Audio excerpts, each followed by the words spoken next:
para que a glória dele seja revelada no meio do seu povo. A Bíblia diz que Deus levantou patriarcas, o Senhor levantou também juízes, o Senhor também levantou profetas. Nesta ocasião, Deus estava levantando um menino. Na verdade, quando a Bíblia menciona a pessoa do jovem, por que não dizer da criança, chamada Samuel, simplesmente era um instrumento inexperiente e, por que não dizer, um instrumento extremamente novo em termos de idade e em termos também de maturidade espiritual. Paulo já disse em 1 Coríntios, capítulo 1, versículos 26 e 27, que Deus escolhe as coisas loucas deste mundo para confundir as que dizem ser, mas não são.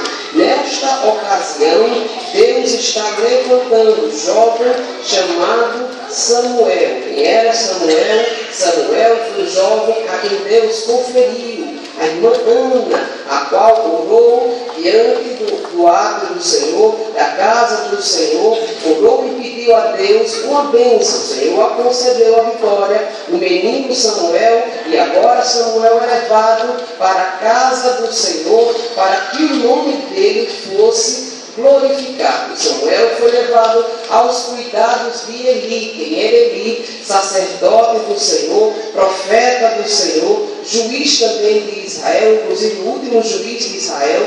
Deus estava confiando nesta ocasião aos cuidados do sacerdote, do profeta também de Deus, juiz de Israel, o jovem Samuel.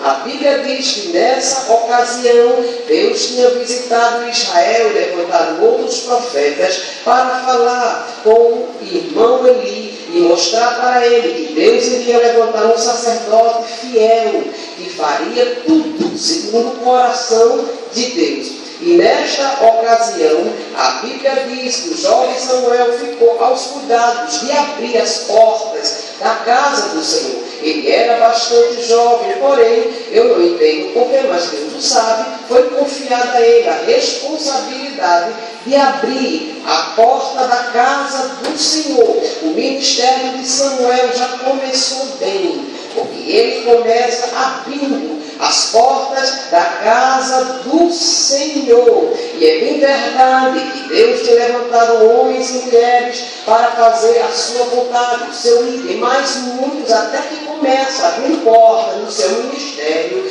só que no final das contas, ele mesmo termina fechando as portas para o ministério que Deus confiou a ele ou a ela. Que não seja este o teu caso, esta tua situação, porque a chamada que Deus te confiou é uma chamada que Deus já começa abrindo portas desde o início. Quando Deus está na vida do homem e da mulher e confia a ele aquela missão, aquela responsabilidade, o próprio Deus já começa abrindo a porta para que a coisa venha acontecer ou prosperar. Tudo que Deus faz existe a aprovação dele, a prosperidade dele, a bênção dele. Por isso, Samuel já começa abrindo as portas da casa do Senhor. Segunda tarefa de Samuel era exatamente não deixar que a lâmpada de Deus se apagasse. Que lâmpada era esta? A Bíblia fala sobre o candelabro que o Senhor Deus confiou a Moisés para que ele fabricasse.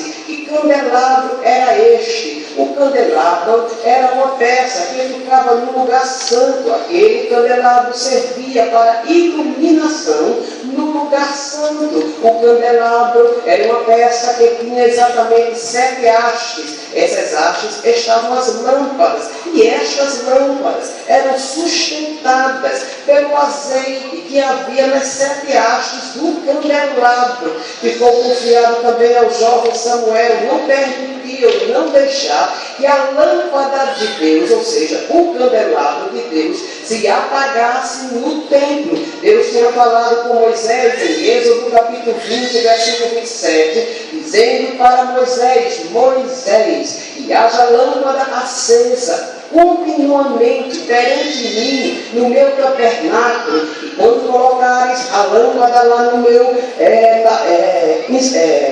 candelabro, vê que haja azeite puro, batido de oliveira, para exatamente iluminação do candelabro. Não pode ser qualquer tipo de azeite. Não pode ser um azeite de imitação, não pode ser um azeite fabricado com qualquer especiaria, a não ser a especiaria que eu revelei. Então Moisés tinha cuidado para fabricar o azeite, e aquele azeite teria que ser feito conforme a ordenação divina. Assim o candelabro teria que ter azeite, e o azeite faria com que a lâmpada estivesse acesa para iluminar todo o tabernáculo. Aí agora entra a pessoa do jovem Samuel. Cabia Samuel também continuar acendendo aquela lâmpada que ficava lá no tabernáculo. É muito maravilhoso sabermos que quando Deus chama alguém, a chamada de Deus é para que as portas fiquem abertas para ele. Segunda coisa, é para que haja lâmpada, ou seja, se houver a presença da iluminação, é porque existe a presença do azeite. Não existe luz sem antes houver a presença do azeite. A Bíblia diz em Eclesiastes capítulo 9, versículo 8: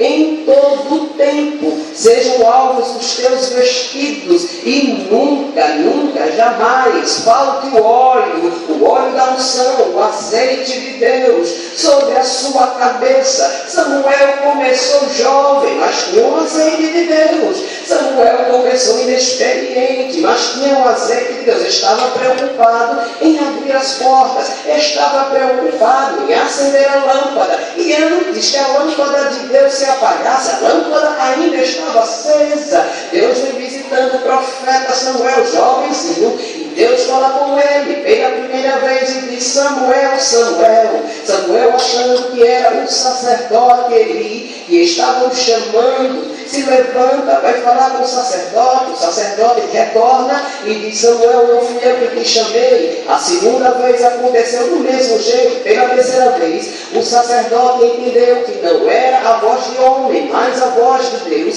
que estava chamando o jovem Samuel. Então o sacerdote exatamente dá um conselho ao jovem, dizendo: vai deitar-te, e se você ouvir novamente aquela voz, você diga para a voz: fala, Senhor, porque o teu servo ouve.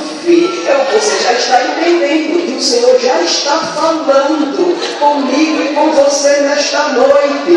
É a voz dele, é a revelação dele. O Senhor já está falando. Fica ligado na videira, fica ligado no trono da graça, fica ligado e ligadinha aí na revelação de Deus, porque Deus já está falando com você nesta noite. Samuel estava preocupado em ouvir a voz de Deus, e Samuel agora pela terceira vez ouve a voz do Senhor, e aí Samuel já estava aconselhado pelo sacerdote, orientado pelo sacerdote, e quando Deus fala com ele, ele disse: Senhor, fala com o teu servo, porque o teu servo ouve. Aqui está o começo do chamado do ministério do profeta Samuel. Profeta tem que ter credenciais, profeta tem que ter histórico com Deus, profeta tem que ter experiência com Deus, profeta tem que ter intimidade com Deus, profeta tem que ter aproximação com Deus, profeta tem que ser amigo de Jesus. Quem é profeta conhece a voz dele. Quem é profeta tem discernimento que é ele. Quem é profeta, quem é homem e mulher de Deus, assim como você que você é, você sabe, quando o papai fala com você, você entende a voz dele. Agora, o jovem Samuel disse para o seu Deus: fala, Senhor, porque o teu servo ouve. Fala, Senhor, agora o Senhor vem trazendo uma mensagem para Samuel, que eu tenho certeza que nenhum profeta, quem aqui está, quando eu me refiro a profeta, eu estou me referindo a pessoas que têm a incumbência de levar a palavra diante do povo. Eu sei que tem profetas que falam para 1, para 2, para 3, mas tem profeta que fala para 20, que fala para 200, que fala para 400, e assim vai conforme o propósito de Deus. Mas que na verdade todos nós estamos cobertos de uma responsabilidade divina, de falar aquilo que Deus nos confere falar. Mas eu tenho certeza que ninguém gostaria